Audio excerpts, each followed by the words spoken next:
Rumah pribadi politisi Partai Nasdem Ahmad Sahroni kini dijaga ketat oleh warga dan aparat. Saya tidak akan mundur setapapun. Saya yakin rakyat bersama saya. Tidak sembarang orang boleh masuk ke lokasi yang berada di wilayah Kelurahan Kebon Bawang, Tanjung Priok, Jakarta Utara atau Jakut tersebut. Berdasar pantauan, warga tidak hanya berjaga, mereka memasang spanduk bernada peringatan. Dilarang masuk kecuali warga RT 06, RT 08.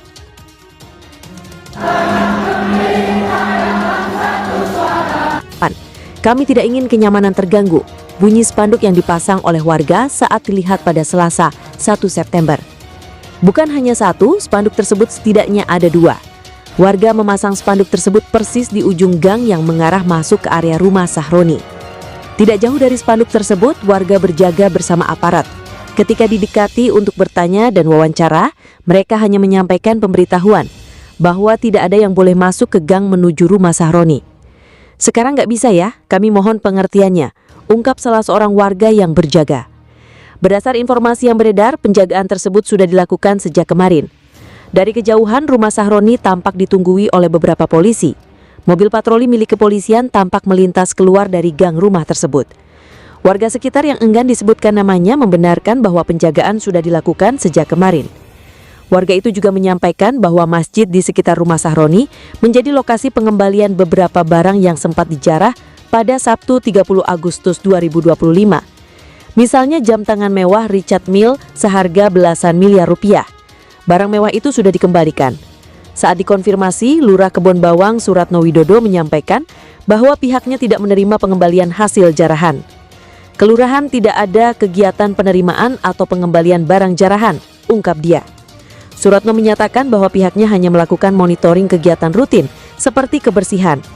Urusan penjagaan lingkungan, dia menyebutkan hal itu dilakukan secara mandiri oleh warga setempat.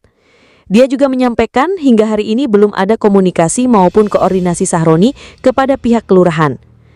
Untuk penjagaan dilakukan secara mandiri oleh warga. Sampai dengan hari ini belum ada komunikasi atau koordinasi dari Sahroni, ujarnya. Warga yang mengambil barang di rumah Ahmad Sahroni Sabtu 30 Agustus 2025 kemarin diimbau segera mengembalikannya. Pengembalian bisa dilakukan ke kantong RW 06 Kebon Bawang, Tanjung Priok, Jakarta Utara. Selain itu, pihak RW 06 Kebon Bawang juga mendirikan posko pengembalian barang milik Ahmad Sahroni yang diambil saat masa mendatangi rumah politisi Partai Nasdem tersebut. Sejumlah warga sudah mengembalikan barang milik Ahmad Sahroni, salah satunya jam tangan. Sebelumnya rumah Ahmad Sahroni didatangi massa. Tak hanya merusak mobil mewah, mereka juga mengambil barang-barang milik Sahroni. Sebuah pengumuman yang mengejutkan, Ketua Umum Surya Paloh menjatuhkan sanksi terberat bagi dua kadernya yang juga merupakan figur publik ternama, yakni Ahmad Sahroni dan Nafa Urbah. Keduanya resmi dinonaktifkan dari jabatan sebagai anggota DPR RI, fraksi Partai Nasdem. Sebuah keputusan yang disebut sebagai akibat dari tindakan mereka yang telah mencederai perasaan rakyat. Gebrakan politik ini menjadi sinyal keras dari Paloh bahwa tidak ada toleransi bagi kader yang menyimpang dari garis perjuangan partai, terutama jika menyangkut kepercayaan publik. Drama politik ini diumumkan secara resmi oleh Sekjen Partai Nasdem, Hermawi Taslim dalam sebuah konferensi pers yang digelar mendadak pada Minggu 31 Agustus 2025. Dengan raut wajah serius, Hermawi membacakan surat keputusan yang ditandatangani langsung oleh Surya Paloh, yang isinya menjadi vonis bagi karir politik Sahroni dan Nafa di parlemen. Bahwa dalam perjalanan mengemban aspirasi masyarakat, ternyata ada pernyataan daripada wakil rakyat, khususnya anggota DPR RI dari fraksi Partai Nasdem, yang telah menyinggung dan mencederai perasaan rakyat. Dan hal tersebut merupakan penyimpangan terhadap perjuangan Partai Nasdem, kata Hermawi membacakan putusan Surya Paloh melansir dari siaran Kompas TV. Pernyataan ini mengkonfirmasi bahwa akar masalah dari sanksi tegas ini adalah tindakan atau ucapan kedua anggota dewan tersebut yang dianggap tidak sejalan dengan empati dan aspirasi masyarakat yang mereka wakili. Meskipun surat keputusan tidak merinci secara eksplisit blunder apa yang dilakukan Sahroni dan Nafa, publik dan pengamat politik langsung berspekulasi. Ahmad Sahroni yang dikenal dengan julukan Crazy Rich Priok sering menjadi sorotan karena gaya hidupnya yang mewah. Spekulasi mengarah pada kemungkinan adanya pernyataan atau unggahan di media sosial yang dianggap tidak sensitif terhadap kondisi ekonomi rakyat. Di sisi lain, Nafa Urbah yang seorang artis yang terjun ke politik mungkin tersandung dalam komunikasi publiknya. Indikasi-indikasi dan kita akan tidak ragu-ragu. Saya tidak ragu-ragu membela rakyat. Sing merdeka iki rakyate apa koruptore? Hei koruptor, jangan raimu koruptor. Raimu pelek tikus koruptor. Tangisan rakyat akan membuatmu masuk neraka koruptor. Berbagai media internasional menyoroti aksi penggerudukan dan penjarahan yang terjadi di rumah anggota-anggota DPR RI, seperti Ahmad Sahroni hingga Menteri Keuangan Sri Mulyani Indrawati, di tengah demonstrasi yang meluas di Indonesia. Media Malaysia yakni The Star hingga Malay Mail melaporkan bahwa rumah anggota DPR Uya Kuya dan Eko Patrio dijarah pada Sabtu 30/8 malam, di saat protes meluas terhadap gaji dan tunjangan para anggota DPR. Di Duren Sawit, Jakarta Timur, ratusan orang memaksa masuk ke kediaman Uya Kuya, mantan pembawa acara televisi dengan nama asli Suryo Utama, dengan merusak gerbang dan mendobrak pintu, sebelum melakukan vandalisme dan menjarah properti tersebut. Sekitar waktu yang sama, para pengunjuk rasa menargetkan rumah mewah komedian yang menjadi anggota parlemen Eko Patrio, Eko Hendro Purnomo, di kawasan Mega Kuningan, Jakarta Selatan. Media Malaysia tersebut juga menyoroti aksi penjarahan di rumah anggota DPR Ahmad Sahroni di Jakarta Utara. Malay Mail memahami bahwa aksi ini terjadi usai alamat rumah para anggota parlemen tersebar di media sosial. The Star sementara itu juga menyoroti penjarahan di rumah Sri Mulyani. The Star menyaksikan berbagai video yang beredar yang menunjukkan massa menggeruduk dan membawa kabur berbagai furnitur rumah sang Menteri Keuangan. Menteri Keuangan Sri Mulyani Indrawati adalah salah satu target paling menonjol. Pada 31 Agustus dini hari, massa menggeruduk kediamannya di Bintaro, Jakarta. Video-video menunjukkan massa merusak properti dan membawa kabur barang-barang berharga, mulai dari barang elektronik dan lukisan hingga pakaian dan furnitur, tulis The Star.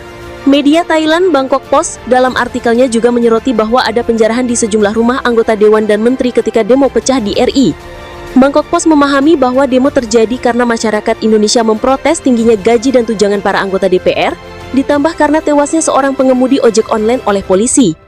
JP Radar Nganjuk, kediaman Ahmad Sahroni, anggota DPR nonaktif dari fraksi Nasdem di Tanjung Priuk, Jakarta Utara, disatroni massa pada Sabtu 30 Agustus 2025. Tidak hanya isi rumah yang dijarah, sejumlah koleksi mobil mewah milik Crazy Rich Priok itu juga ikut dirusak. Uya Kuya sempat dikabarkan kabur ke luar negeri, seperti Eko Patrio dan Ahmad Sahroni, setelah rumahnya dijarah massa. Namun Uya Kuya melalui unggahan Instagram story-nya berusaha membantah kabar tersebut dengan menunjukkan dirinya masih berada di Jakarta. Pada unggahan story-nya tersebut, Uya Kuya sebenarnya memperlihatkan pertemuannya dengan Jusuf Hamka yang tak disengaja di Masjid Istiqlal. Jusuf Hamka dalam video tersebut lantas mengatakan dirinya cukup terkejut mengetahui Uya Kuya masih berada di Jakarta. Tak seperti kabar yang beredar di media sosial. Alhamdulillah rezeki anak soleh. Saya ketemu Mas Uya, bagaimanapun saya bangga karena ternyata Mas Uya masih di Jakarta, ujar Jusuf Hamka. Bahkan Jusuf Hamka sempat menegaskan pertemuan tak disengaja mereka ini terjadi pada 1 September 2025 ketika Uya Kuya bersama istrinya sedang mampir sholat asar. Tak lupa, Jusuf Hamka juga memberi semangat kepada Uya Kuya agar diberi ketabahan menghadapi situasinya sekarang ini. Saat semua orang mendoakannya agar semakin sukses dan diberi ketabahan dalam menghadapi situasi sekarang ini, Uya Kuya berulang kali mengatakan bahwa sekarang ini dirinya memang harus ikhlas. Nih, ketemu teman-teman juga di sini, tutur Uya Kuya sambil mengarahkan kameranya ke orang di sekelilingnya. Selamat Mas Uya, semoga tambah sukses, yang sabar, sahut orang-orang. Akun X Partai Sosial Media mengunggah ulang video story tersebut untuk membantah cuitan akun X dari Kegeblegan Unfaidah yang mengatakan Uya Kuya kabur ke luar negeri setelah rumahnya dijarah massa. Akun X Partai Sosial Media memastikan kabar tersebut tidak benar, karena Uya Kuya, Eko Patrio dan Ahmad Sahroni masih berada di Indonesia, tidak kabur ke luar negeri. Tapi kami tidak tahu keberadaan Deddy Sitorus, politikus PDIP sekaligus anggota DPR RI, yang menyebut rakyat miskin sebagai rakyat jelata di sebuah acara TV. Bahkan Deddy Sitorus sempat menyebut masyarakat Indonesia sebagai rakyat jelata ketika tidak terima gajinya sebagai anggota DPR RI dibandingkan dengan rakyat kecil. Ini hoaks ya, kami pastikan Uya Kuya, Sahroni, Eko Patrio, dan lainnya tetap berada di Indonesia. Tidak kabur ke luar negeri. Tapi kami tidak tahu keberadaan Deddy Sitorus, ujar akun X tersebut. Bahkan akun X tersebut sangat meyakini bahwa Ahmad Sahroni masih berada di Indonesia, tidak di Singapura atau umroh seperti yang dikabarkan. Demi Allah, saya tidak akan mundur setapapun. Saya yakin rakyat bersama saya. Satreskrim Polres Metro Jakarta Utara belum menerima laporan secara resmi kasus penjarahan anggota DPR RI nonaktif Ahmad Sahroni. Sampai saat ini pun pihak korban belum ada membuat laporan polisi, ucap Kasih Humas Polres Metro Jakarta Utara Ibda Mariati Jonggi saat dikonfirmasi Selasa, 2 bulan 9 2025. Meski belum ada laporan, kata Jonggi, kasus tersebut tetap akan diseliduki oleh polisi. Di sisi lain, Jonggi juga menyebut beberapa dari sejumlah barang berharga yang dijarah dari rumah Syahroni sudah dikembalikan. Ada jam tangan yang sempat dijarah, itu sudah dikembalikan ke stafnya, ujar Jonggi. Jonggi menegaskan penyelidikan dari kasus penjarahan ini akan terus dilakukan polisi. Para pelaku yang memang diduga terlibat kasus penjarahan di rumah Syahroni akan ditindak tegas. Diberitakan sebelumnya, rumah Ahmad Syahroni di Tanjung Priok, Jakarta Utara, dijarah beramai-ramai oleh massa. Sabtu 30/8/2025 sore, penjarahan tersebut terjadi imbas banyaknya masyarakat yang geram mendengar pernyataan Syahroni ketika mengomentari soal desakan membubarkan DPR. Desakan pembubaran DPR itu muncul usai ramainya berita kenaikan gaji para anggota dewan yang mencapai ratusan juta rupiah. Bagi Syahroni, orang yang ingin membubarkan DPR memiliki mental tolol. Pernyataan tersebut pun menuai banyak kecaman. Sebab itu, banyak masyarakat yang marah dan menggeruduk serta menjarah rumah Syahroni. Imbasnya, hampir semua barang berharga milik Syahroni seperti tas mewah, jam tangan, uang, dan lainnya hilang dicuri. Dewan Pimpinan Pusat DPP Partai Nasdem memutuskan untuk menonaktifkan Ahmad Syahroni dan Nafa Urbach sebagai anggota DPR RI dari fraksi Nasdem setelah mencermati dinamika yang terjadi saat ini. Surat keputusan penonaktifan Ahmad Syahroni dan Nafa Urbach itu ditekam Ketua Umum Partai Nasdem Surya Paloh dan Sekretaris Jenderal Partai Nasdem Hermawi Taslim. Dengan keputusan itu, Syahroni dan Nafa Urbach sudah tak lagi menjadi anggota DPR RI terhitung mulai Senin 1 September 2025. Bahwa sesungguhnya aspirasi masyarakat harus tetap menjadi acuan utama dalam perjuangan Partai Nasdem, kata Hermawi di Jakarta Minggu. Atas berbagai peristiwa yang terjadi akhir-akhir ini, dia menegaskan bahwa Partai Nasdem berbelasungkawa yang mendalam atas wafatnya sejumlah warga negara Indonesia dalam upaya memperjuangkan aspirasinya. Dia juga mengatakan bahwa pernyataan para wakil rakyat yang telah menyinggung dan mencederai perasaan rakyat merupakan penyimpangan terhadap perjuangan Partai Nasdem. Perjuangan Partai Nasdem sesungguhnya merupakan kristalisasi dan semangat kerakyatan yang senantiasa bertumpu pada tujuan nasional bangsa Indonesia, sebagaimana termaktub dalam Undang-Undang Dasar 1945. Jam tangan mewah merek Richard Mille milik politisi Nasdem Ahmad Syahroni yang sempat hilang saat kediamannya dijarah massa, akhirnya ditemukan. Tak sungka, barang bernilai miliaran rupiah itu dikembalikan oleh seorang bocah berusia 14 tahun. Ketua RW 006 Kebon Bawang Sugeng Rianto mengungkapkan bagaimana jam itu akhirnya bisa dikembalikan. Ya kebetulan namanya MI, masih kecil, masih 14 tahun. Ya dia karena terpengaruh yang lain. Ini dia ikut-ikutan ambil apa saja. Tahu-tahu dia dapat jam. Akhirnya dia bawa pulang kasih ke mamanya. Sang ibu terkejut bukan main. Barang yang menempel di tangan anaknya merupakan barang mahal. Kamu habis ngapain? Enggak, saya dapat jam. Akhirnya jam dipedang mamanya. Cerita itu cepat sampai ke telinga Ketua RW 006 Sugeng Rianto. Ia bersama perangkat RT setempat segera mendatangi keluarga itu. Mereka tak ingin kasus jam tangan bernilai miliaran rupiah itu berlarut-larut. Kami datangi rumahnya, kami imbau untuk segera dikembalikan barang-barang yang diambil, ujar dia. Dari pihak keluarganya juga sudah menyatakan, oh ini jam mahal kayaknya deh. Ah, kami mah untuk apa jam ini? Saya kembalikan saja, sambung Sugeng. Pihak RW bersama RT lalu memfasilitasi pengembalian barang tersebut melalui kelurahan. Dari pihak kelurahan menyampaikan bahwa, ia tolong untuk barang-barang yang sudah diambil ketika ada penjarahan untuk dikembalikan saja. Terus kami kontak Pak Imamuddin. Akhirnya Pak Imamuddin datang ke lokasi, terjadilah pengembalian jam Ahmad Syahroni kepada Pak Imamuddin, ucap dia.